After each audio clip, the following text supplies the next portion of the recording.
Chapter 18. The Buffer is Gone. Right, time to get back to cooking. The touching, the rubbing, the what the fuck grinding instantly disappeared as Papyrus let go and went back to the counter. You stared dumbly at the skeleton who chopped vegetables, wondering if maybe you just had a minor stroke accompanied by a hallucination. The ambassador, by the way, told me of your idea. I've never heard of something so daring and adventurous. Papyrus said, giving you a grin from over his shoulder. You suddenly felt shyer, finding it hard to look at him. You, really think it could work? You said, soul swelling with pride.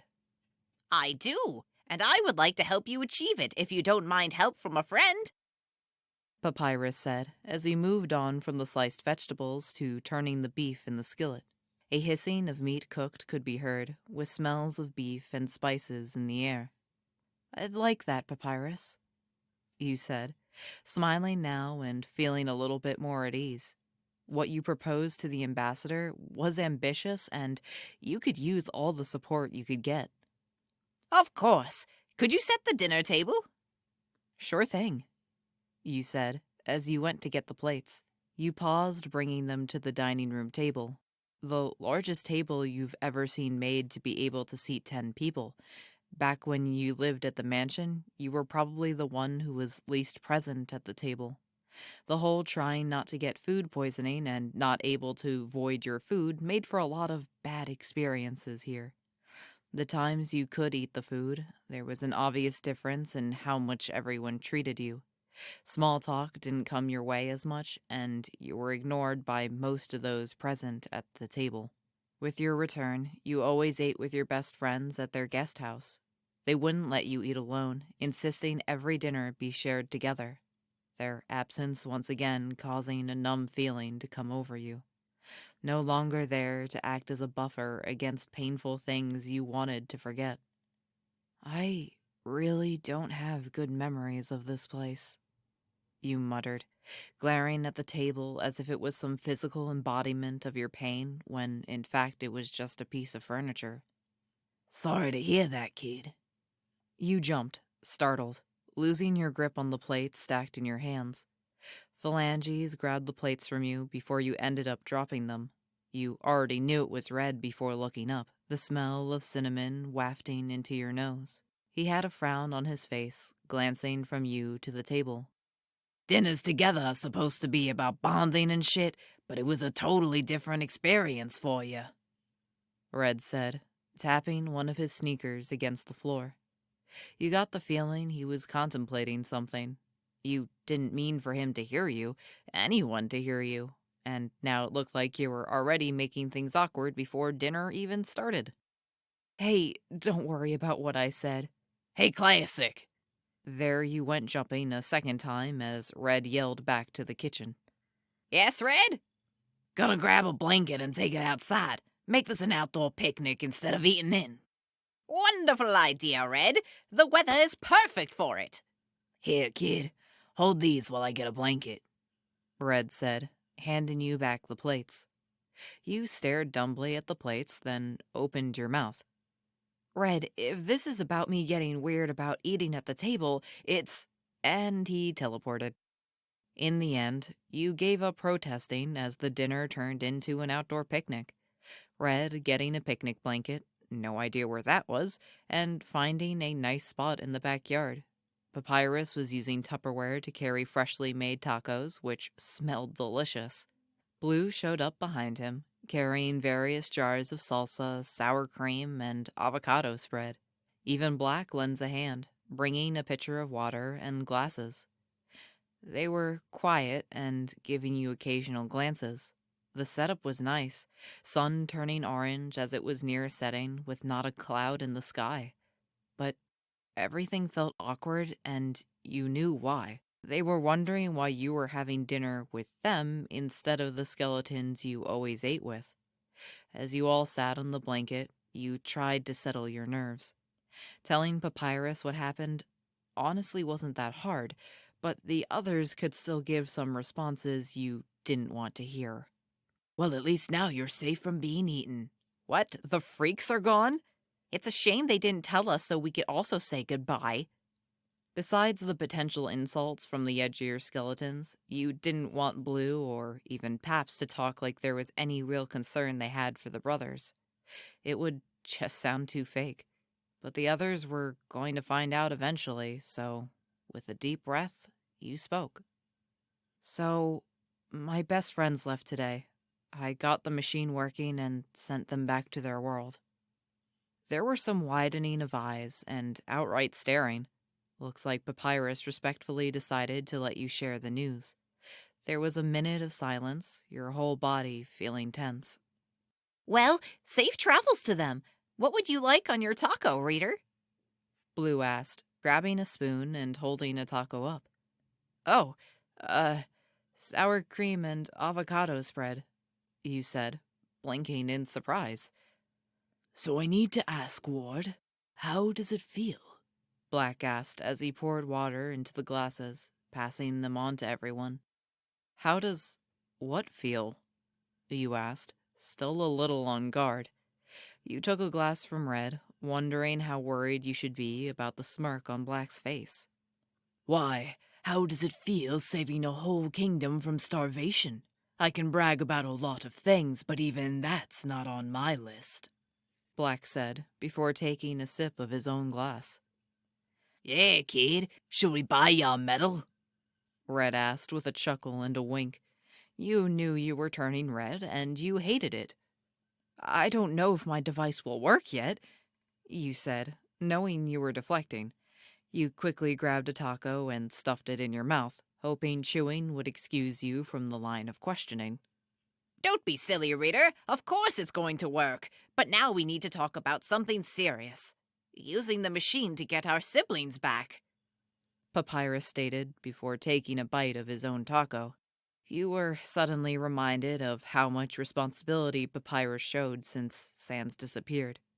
He was always speaking to the ambassador, seemed to have more responsibilities in the royal guard, and you were pretty sure the others listened more closely to what he said now. Would all that change when Sans returned? I'll have the calculations ready in less than a week.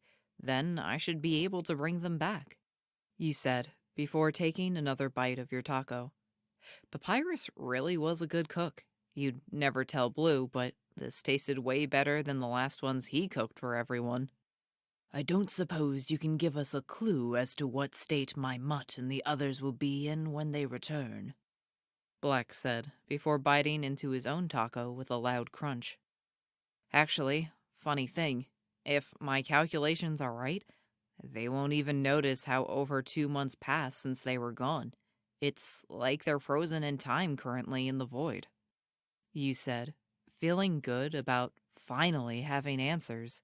Now that you knew the pattern which pulled the skeletons into the void, you were able to find out a lot more about what happened to them. I see. In that case, there's an important question I need to ask of Red and Black. Cousins, I'll keep it simple. Are you planning to create another soul bond with Tiffany?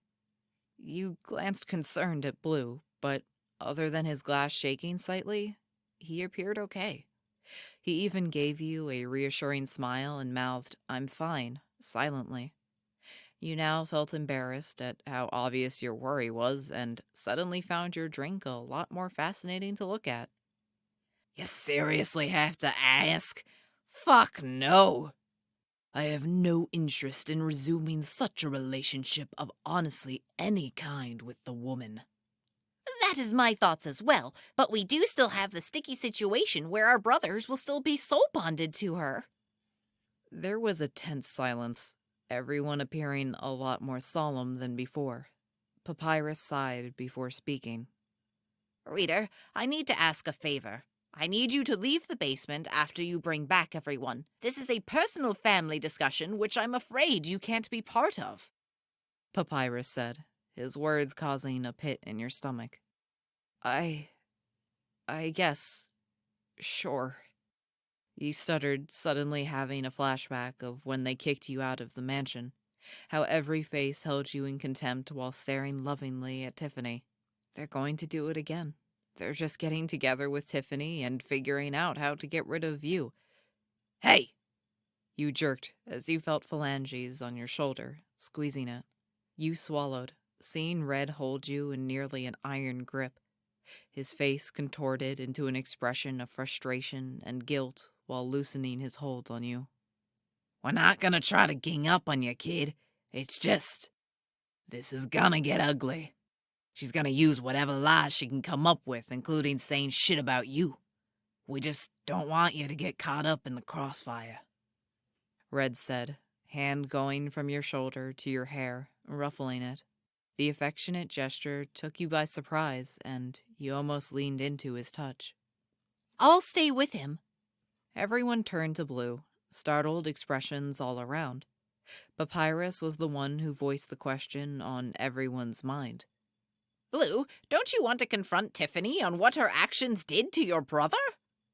I do, but I also want to give any reassurance I can to Reader that he's not being betrayed. I don't need to be there to talk about a brother still soul bonded, since mine's dead. The word dead made everyone flinch, and you suddenly felt selfish. You were worried they'd kick you out, but Blue was dealing with something much bigger, facing the person who caused his only sibling to die.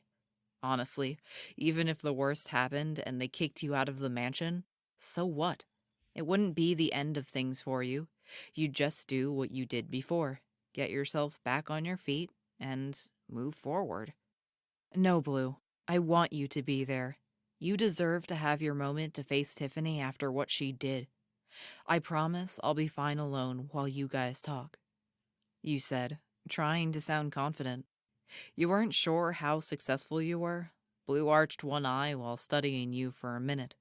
Just as you were about to squirm under the intense gaze, he finally spoke. Okay, if that's what you want. From there, everyone gave up on small talk. Instead, each person appeared to be in their own little world, contemplating what was going to happen. The future never seemed more uncertain. Okay, we're all set, he said, after checking the numbers on the screen a third time. A miscalculation could lead to the whole mansion being sucked into the void. Papyrus watched you work from over your shoulder while wearing jeans and a shirt with the words, "Sticks and stones do not break my bones." This was so different from when you sent your buddies home, because then, even though it scared you to send them back, you could at least say you wanted to send them back home. They had a whole kingdom to save from starvation. This, though, you knew deep down if this didn't work and they didn't appear, a part of you would be relieved. A part of you right now was even hoping it wouldn't work, that they'd never come back and this was the way things would stay. You didn't beat yourself up too much for the feeling. You were pretty sure, given everything you went through, it was just human to feel that way. All right, Reader, I think we're ready, Papyrus said, glancing at the skeletons behind him. Blue had both red and black almost attached to his hips. You were pretty sure the setup was intentional. No matter how much Blue assured everyone he could handle this, it was going to be one hell of an encounter. You went to the controls and this time punched 4 buttons in quick succession. All the actual true data inputting for the calculations done yesterday. The white flash was brighter this time. You had to close your eyes. What the? Where are we? Ah! Everyone winced at Tiffany's high-pitched scream. Sans and Mutt were lying on the floor, looking around in confusion. Edge had created a sword-like bone, holding it in a defensive position. It was only after Tiffany stopped screaming, possibly from vocal cords giving out, that Papyrus took a step forward. Everyone, please calm down. I'll explain everything. But first, Reader, please go to the patio in the backyard. We'll get you when this conversation is over, Papyrus said, giving you a nod.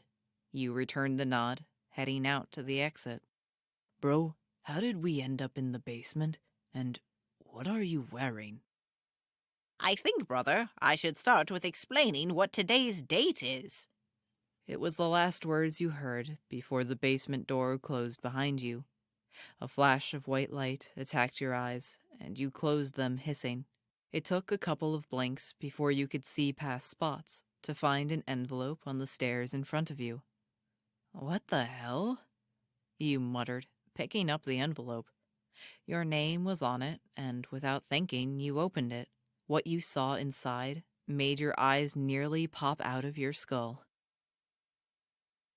Blue couldn't actually directly look at her yet.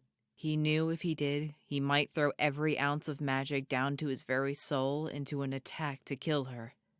It just wasn't fair how she was back, safe and healthy, and his dust scattered to the trees. "You're telling me over 2 months have passed?" Sans asked, scratching his skull. Blue could feel the gnawing hatred he felt targeting Tiffany move to another. Sans was the one who brought her. He was supposed to protect us, brought her into their home and lives.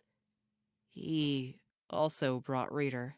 He tried to focus on that thought, focus on you, and the feeling in his soul changed instantly. The hatred and pain not gone, but suppressed as he thought of you nearby. You didn't want to be left alone. You weren't happy with Papyrus saying you couldn't be a part of this. The fear and lack of trust was all over your face when Papyrus said the words. That's why he offered to stay with you. It was time he made your happiness matter first instead of his own.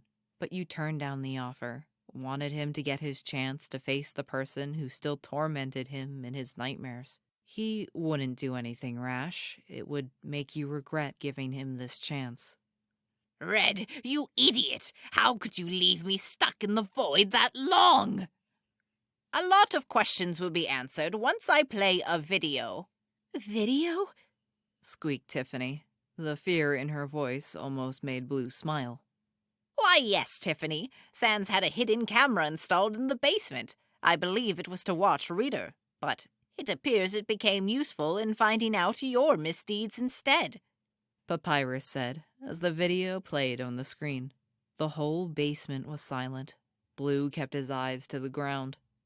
It was easy to tell when everyone saw his brother's death. The gasps of horror. Even Red next to him flinched a little. When he heard the tape stop, he finally lifted his head, hollow sockets staring straight at Tiffany. You murdered my brother, Blue said, each word laced with the hatred he felt. The girl's knees shook slightly, and Edge took a step in front of her. "Let's all calm down. It's obvious this was an accident and—" Brother, with all due respect, shut it. Let Blue have his say. He's owed it, considering the only family he knew is now dead, Papyrus said, giving Sans a glare. Seeing Papyrus not smiling, scowling in fact at his own brother, was probably something no one had ever seen before. Not even Sans himself, who stared at him, jaw dropping. It was an accident," Tiffany said, with a small voice. She was rather a sad sight when put off balance. Where was her practiced poses? Where was her pre-planned lines she probably had for every opportunity? Blue wasn't going to give her a chance to remember them. Was it an accident when you bashed the machine with the fire extinguisher? Was it an accident when you stole the code to the basement door from my dresser? Oh, don't look so shocked. It wasn't hard to figure out, Blue said with a chuckle, feeling the skeletons next to him tense. Seeing how Mutt, Edge, and Sans were silently gathering their magic. I know I'm pretty stupid. I mean, I fell for you after all. But even I can tell when a piece of paper is missing. I'm assuming it's in your pocket, sweetie. Go on and pull it out, Blue said with a casual gesture. His brother Stretch may have been a genius scientist, but in some ways he was still a scatterbrain. Never able to remember the code to the basement door, and couldn't keep track of a written one in his messy room. Tiffany questioned him about it, hiding her inquiry behind a joke on how sloppy Stretch was. then convinced him they should sleep together in the same bed for comfort after his ever so stressful moment of Reader leaving. It was the last night his brother was alive. He noticed Tiffany's hand going to her right pocket, but she froze as all eyes turned towards her. Now come on, sweetie. Pull it out of the pocket like you were about to do. A little late for an innocent act, don't you think? Blue nearly growled the last words, magic making them sound purely inhuman. Fine, I took it, but you have this all wrong. Tiffany exclaimed as she pulled folded paper out and threw it to the floor. Oh, really? Blue said, rolling his eyes. Looked like she was getting back into her old role. Blue, you have no idea how sorry I am for what happened, but you have to understand, I did what I did for love. Blue laughed. He laughed so hard he was keeling over. All that could be heard in the basement was his bellowing laughter, reaching near hysterics. Oh, by the stars, she was so predictable. Why was it so easy now to figure out what she was going to say? Reader must have thought they were all the biggest idiots on the face of the planet. Finally, after getting his breath back and wiping a tear from his eye, he stood up. Uh-oh, now everyone was giving him worried looks. Best to try to keep it together. Something told him Paps was going to insist on a lot more sessions with his therapist. Oh, sweetie, I know love and trust me. It's not selfish. It's not determined to keep something to the point of destroying them. I learned that lesson the hard way, with Reader. Enough! I respect that you need to confront my soulmate on her actions, but I won't stand by and let this turn into a one-way barrage of insults, Edge said with a huff while giving Tiffany a disappointed look. The girl nearly wilted under the judging sharp eyes. Same here, cousin. Me and Milord also can't let our soulmate. She is no longer my soulmate, mutt. Black interrupted. Now there were new gasps. Same here, boss, and I have no interest repeating it, Red said, an underlying steel to his words. Edge blinked in surprise at his brother, the brother who never showed a hint of defying him before. You see, when Tiffany broke the machine, the three of you were pulled into the void also because of your soul bonds, while our soul bonds, on the other hand, snapped off. It's also another important topic we need to discuss. Papyrus said with arms crossed. But Papyrus, surely you want to be bonded again? Remember all our moments together? Tiffany asked, placing a hand on her heart. Blue practically had the gesture memorized. She made it every time she asked for something. Why did it take him this long to notice it? Well, Tiffany, here's the thing. Reader came back to help us even with how poorly we treated him before. We'd never have gotten our siblings back without him. And he's given us some new insight on how humans and monsters should treat each other. Papyrus said, rubbing his chin. For the first time since this meeting, Blue felt fear. Why was Papyrus talking about Reader? Didn't he know the girl would instantly see him as a threat? Quickly whipping his eyes back to the girl, he could see a new determination there. Like she was about to enter battle on a war field. I think I'm getting a clearer picture of the situation. So, Reader played a part in making you guys decide we shouldn't be soul bonded? She asked, now crossing her own arms. Blue tried opening his mouth, but no words came out. He didn't know what to say. Why was Papyrus doing this? The whole point of Reader not being here was to protect him. He had to protect him from her. Even Black and Red appeared confused, exchanging glances with him. It was different with Sans, Edge, and Mutt, though. Their confusion about everything which was happening seemed to lift away like a fog. The same determination seen on Tiffany's face started mirroring on theirs. Tiffany, why don't you also go out to the patio while we discuss this further? I know this has all been stressful for you, and unfortunately, I think our disagreements about soul bonds is going to stretch out to a very long talk. Papyrus said, turning and gesturing to the door. No, no, no, no, no, no. I won't let her near. Blue felt a hand latch onto his shaking shoulder. Black's words heard softly. I know what he's doing. Trust him. I wouldn't let him endanger my ward. Black whispered, the words uncharacteristically sounding like a plea. Black never pleaded, for anything. But he was pleading now, and Blue took a deep breath, trying to center himself. Papyrus argued with his own brother just so he could have his moment to confront Tiffany. He wasn't falling back in love with her, and he'd trust him. For now. Tiffany had totally ignored their exchange, instead heading to the door while giving Papyrus her best $1,000,000 smile. She saw him as a potential monster to flip back to her side and would use every bit of charm to make it happen. Bro, I think I know what's going on, Sans said right after the door closed. It's Reader, isn't it? Filled your head full of nonsense. Bet he trash-talked her the whole time he was here fixing the machine.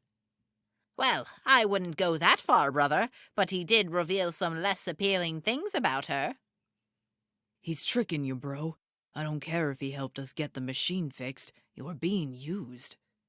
Well, Sans, you make him sound dangerous. Why don't you shortcut to the roof of the mansion and keep an ear, well, metaphorically speaking, close to them to see how they're doing? We wouldn't want Reader to be upsetting Tiffany with this trash talk you speak of.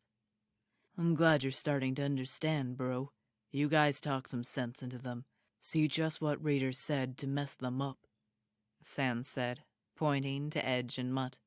Then, in a blink, he was gone. Paps, would you tell me what you're doing? Red bellowed. No one got a chance to say anything before Edge walked forward and karate chopped his big skull. Damn it, that hurt, boss. Then stop being such a tool. It's obvious that worthless human is using you. Don't call Rita worthless. Blue just didn't get it.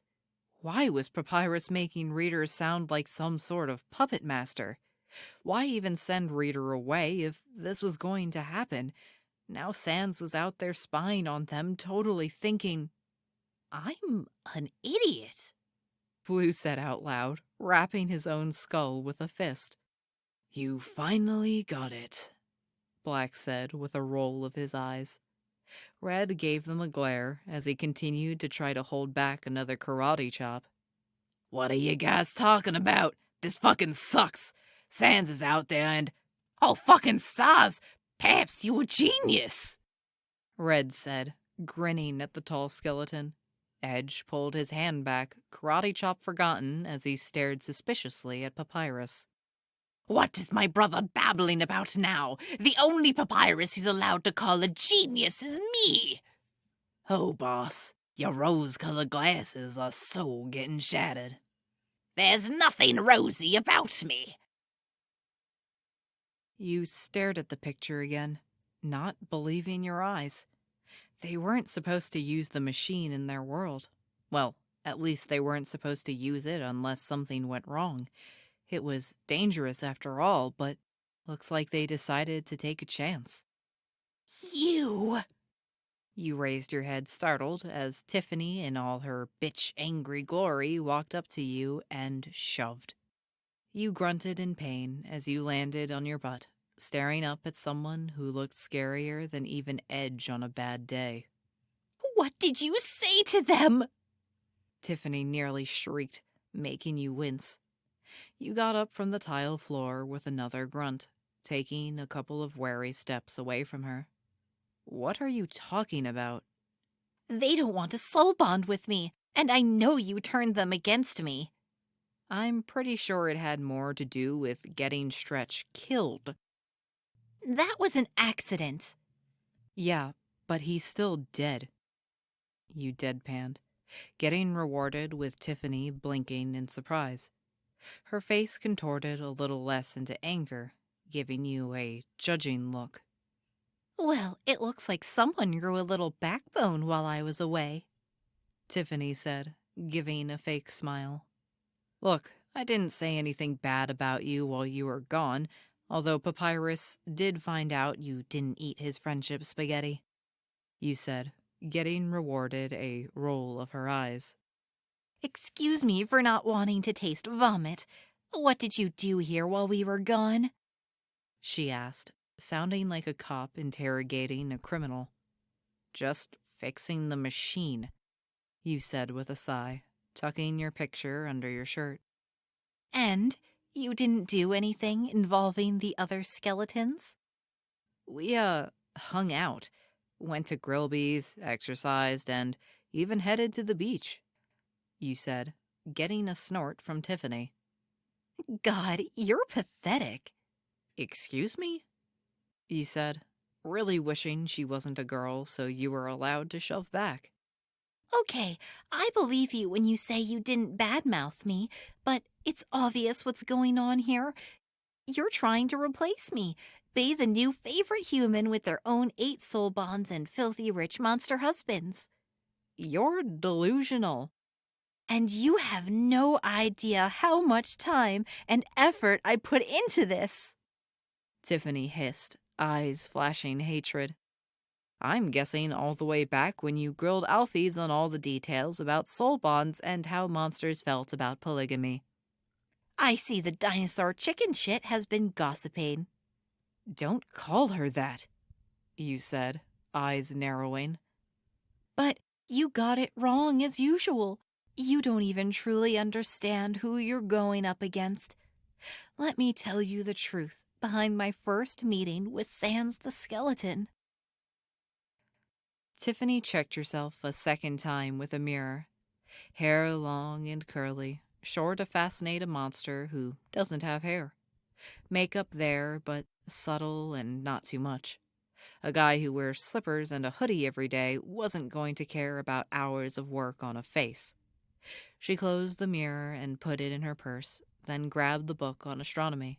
How many girls said they're taking an astronomy class in college just to attract a monster's attention?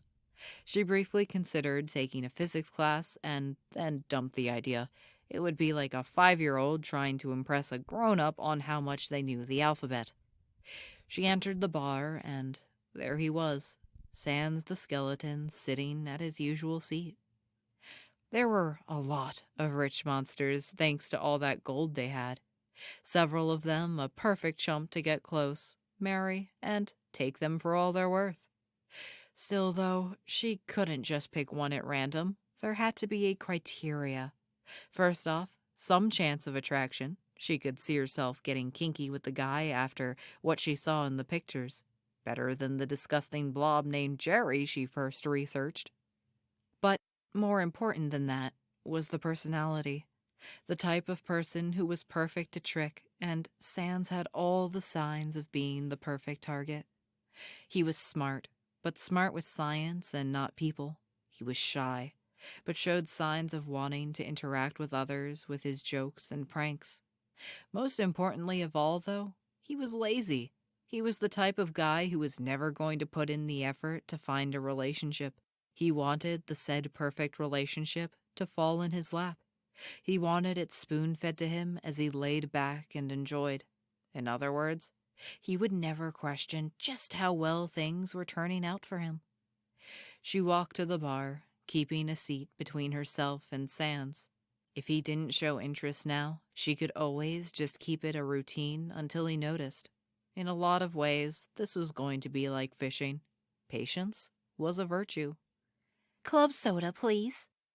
Tiffany said with a smile to the fire elemental as she pulled out the book and opened it. She didn't fake how she was reading Chapter 2. It really was part of her homework for the astronomy class. "What you reading, kid?" Just something for my class. It didn't feel like reading it alone at home. Tiffany said, not daring to mention the subject, not even slowing and opening the book when she sat. He could find it suspicious how she was reading something he liked. Best to make him work for it. She heard a chair scrape and slippers walk along the floor. Looks like patience wasn't going to be needed this fishing trip. "Guessing it's astronomy from the pictures." A club soda was placed in front of her, and she took a sip before speaking. Yeah, I'm still new to it, but so far loving it. The stars make for good inspiration for my artwork. Tiffany said, finally turning to him with a smile. Almost winked, then changed her mind. Save flirting for at least a month. He had a smile himself as he studied the page she was on, keeping a respectful distance. Guess the book paints a pretty picture of what's above us, Yep, a color me impressed. Tiffany said, smile widening. The skeleton's eyes lit up, smile going halfway to full-on wattage. She knew reading all those stupid pun books would pay off, but God, how she hated the kitty jokes. Name's Sans. Sans the skeleton, Sans said, offering his phalanges. Oh, I know, Tiffany Loves. Tiffany said with a smirk, grabbing the hand. She jumped a little at hearing the whoopee cushion, easy to fake surprise when she knew it was coming. She gave an eye roll as the skeleton chuckled. You targeted him, you said, feeling physically ill. You thought you were getting an idea of who Tiffany was after learning a couple of her secrets, but you were coming to the scary realization that you had no idea who this person was. Oh, don't look so shocked. You think millionaires just magically find the perfect girl? No, the perfect girl finds them. It's how my mother bagged my dad, researched, and pursued him. Tiffany said with a smirk. But why would you do it? I mean, you're already well off, you said, still having trouble wrapping your head around it. No, my parents are well off, and my dad can't even go to the bathroom without my mom's permission. Unless I wanted to be forever under thumb, I needed my own way to become independent, Tiffany said, or bragging more accurately. She sounded prouder by the second.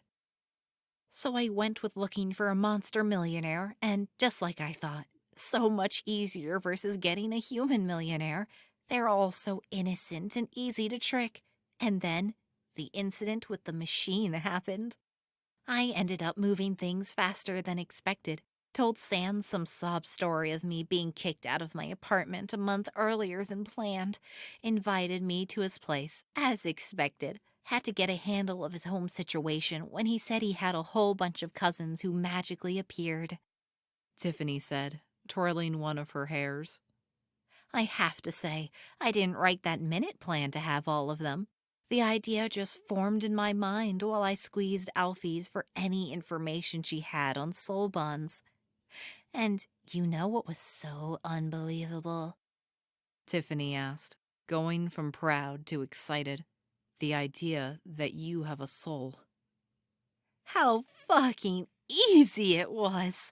I mean, all you had to do was tell pun jokes to half these guys, and to the other half of the guys, you just offered to help them with their cooking. It was just so stupid how they thought I even liked puns.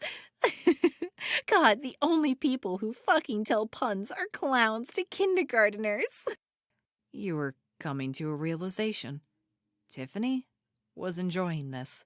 More accurately, enjoying unloading all of this onto you. She really was proud of how manipulative she was, and she was finally getting a chance to boast about it all. Then there was the easy excuse for not committing to one guy. I just said my ex-boyfriend abused me before kicking me out of our apartment. The perfect excuse to give affections here and there, but make no promises to one guy only. By the time those guys wanted to take things further, they didn't mind sharing me. Sounds like you really knew what you were doing, you said with a swallow, hoping the nightmarish bragging was coming to an end. I'm glad you understand, so now you know how fruitless it is. You had your fun, but now things are going back to the way they were. Me on top, and you out of here, She said, smiling with arms crossed. No, I think you're making a big assumption there, you said, pulling back out a picture you had under your shirt. And what's that? She asked, already looking bored now that the subject wasn't about her conquests. I don't give a flying fuck about making any of the guys fall in love with me. That's not even close to the reason why I'm planning to stay, you said, giving her a grin. She frowned, obviously not liking the change in direction with this conversation. So why are you staying someplace where I'm going to make these guys hate your guts? Tiffany asked, meaning every word she said. Because I'm cool times 10, Excuse me? Tiffany said, arching an eyebrow. I just got some great news. You're looking at the guy who saved over 100,000 monsters from starvation, you said, holding up a picture. She peered at the picture, reaching for it. You quickly pulled it back. Nuh-uh. This is, by the way, a picture of my sands and papyrus on the surface. They had someone take it, and then Sans sent it back to this world so I'd know everything turned out good, you said with a smile, taking one last look at the picture before putting it under your shirt. It showed Sans and Papyrus standing just outside a cave mouth, blue sky above them, trees around them, and each of them giving a victory sign to the camera. So what? Scoffed Tiffany, sneer in place. So what? So here you are bragging about suckering 8 naive skeletons like it's the best thing in the world. Meanwhile, I just saved a whole species from genocide. Kind of sad of you to think you're the best of us two, you said with a shrug. If glares could kill, Tiffany would have turned you into a pile of ashes now. And you know what? I don't want to stop there. Me and the ambassador have a plan. We're going to use the machine to look for other worlds where monsters need help. See if we can give a happy ending to them like the monsters in this world got. It sounds like the plot of a bad Disney movie, Tiffany said with a roll of her eyes, but she sounded nervous. She probably expected you to be a lot more scared at this point, and, more importantly, care a lot more about what she said. Disney rocks and things are not going back to the way you had them. I'm afraid there are going to be a couple of changes, you said, grin widening as you took a step forward. The girl took a step back, then squared her shoulders. Like fuck you're calling the shots. If you don't like it, we can bring the ambassador here who, by the way, totally calls the shots for everyone, including Sans, you said, getting to see Tiffany's forehead wrinkle in doubt. What do you want? Tiffany asked with suspicion. Glad I'm a lot more ready for that question now. You don't go near the machine ever again. You don't interfere with what the machine is being used for. You ever take a step in that basement, I'll have royal guards pulling you off the mansion property. It's Sans's machine. He gets to say who goes near it, Tiffany said, sounding almost like a sulking child. Actually, he doesn't. Per royal decree, the royal family took over ownership of the machine after this second mishap. We just didn't get a chance to share the news with Sans yet, you said, enjoying the way the girl's jaw dropped. Second condition, you leave Blue alone. As in, you don't go near him, talk to him, or have anything to do with him. When he enters a room, you find an excuse to go to another room, you said, noticing an evil glint from Tiffany's eyes. Oh, so you still want him. Are you sure, even after I already tasted the goods? Tiffany said, licking her lips. You never felt the urge to hit someone so strong before. Instead, you took a deep breath. Believe it or not, this helps you too, since I doubt you want to die from a bunch of bones skewering you. You tormented the guy enough. He shouldn't even have to deal with you living here. Before you even think of messing with him, remember I have a machine that lets me make people disappear out of thin air, you said, threat causing her to turn pale and swallow. There was a full minute before she spoke. No other conditions? What? You expect me to say you can't try your crazy multi-soul bond plan with the other 6 skeletons? Go for it. I won't try to stop you. If any of those guys are dumb enough to be with you after everything you did, they deserve it, you said, realizing it was partly a bluff.